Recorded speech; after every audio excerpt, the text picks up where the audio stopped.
People are bundling up and heading out, doing their best to deal with this extreme cold. They are taking precautions, just like our CBS News Philadelphia reporter Dan Snyder. He's in Old City for us tonight.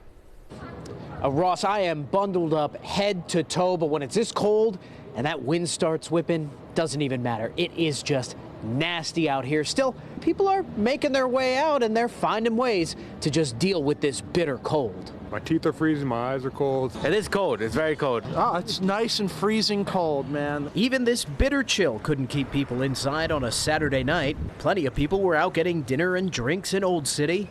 But one couple told us the cold did throw off at least some of their plans. And we were just on a trolley, and we had a great time on the trolley doing the historic district and stuff. But the trolley froze up. The gas line froze. We found others taking on this cold spell in one of the more unlikely places. Plenty of people were out on the ice at the river rink on the waterfront. There is advantage because there are no people here, so you can just enjoy the ride. And most told us they actually weren't too cold, since they planned ahead and bundled up. I have 4 pairs of pants on and like 6 sweatshirts. Heated vest, many layers. It's keeping me warm. No, for me it's fine. Come on, join me. The ice rink wasn't exactly calling to me, but the fire pits sure looked tempting.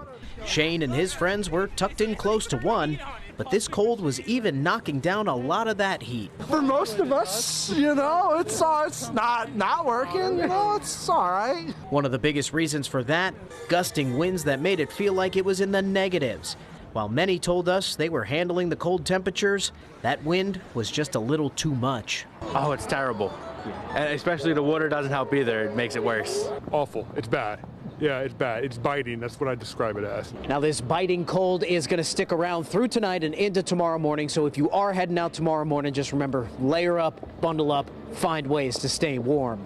In Old City, Dan Snyder, CBS News, Philadelphia.